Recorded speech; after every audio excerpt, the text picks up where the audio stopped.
Ladies and gentlemen, this is internet personality Vangelus, and the deluxe Windblade mold got a hardcore remold slash redeco in 2015 as part of Takara Tomi's Legends line. This is Slipstream, and according to her pack-in comic, she is actually animated Slipstream, escaped to the Legends dimension thanks to a pair of VTOL turbines that she got from Animated Swindle. Okay. I've always dug the cold palette delight of Slipstream's usual color scheme, and it is friggin' gorgeous on this toy. There's a slight shiny swish to the plastic, and the paint apps contain just a hint of sparkle. She's still got Windblade's forward deployable landing gear and tiltable VTOL fans, though the fan blades are now a cool translucent blue. In vehicle mode, Slipstream doesn't go far beyond a simple redeco, but she certainly makes the most of it. She does have some new tooling visible here in the form of her underslung null ray thingies. They tend to look a little inward pointing and bent if you just stick them onto her arms under the wings, but swiveling her forearms around a bit can result in a nicer looking weapon placement that's less snugly hidden and more balanced and ready to shoot things. Slipstream still has Windblade's transformation and we've all seen it, so let me just... Okay, that was a bit awkward. Anyway, her new null ray things need to be pulled off and put back on the other way around, and the connection can be tight. You might need to break in the molecules a little, due to all the silver paint on the weapons and on the insides of the slots of the weapons.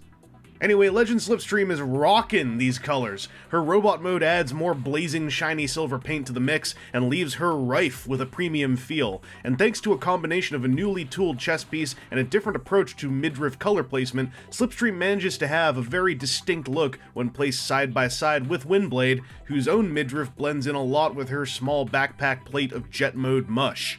Slipstream's brand new head sculpt is full of life, evokes the animated character extremely well, and is covered in paint.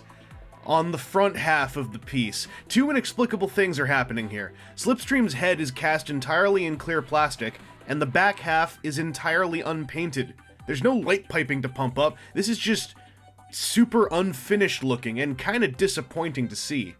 She lacks any kind of sword, but does have new null rays. They're neat. They fit her proportions well and redefine her silhouette slightly in a critically Seeker sort of way. This is probably my favorite version of the deluxe Windblade mold and my favorite attempt of the two at a Slipstream toy to date. My copy feels very solid for a deluxe Windblade, and there's lots of connotations there, but I've heard some real sloppy Slipstreams have been encountered in the wild. And even with the solidity I've got on mine, she's still Windblade.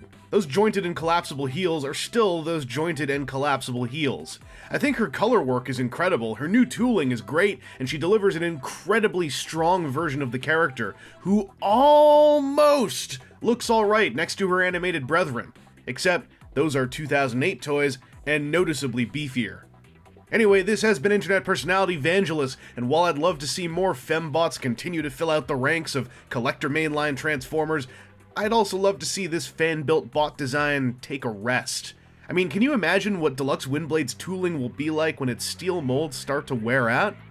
Body horror, ladies and gentlemen.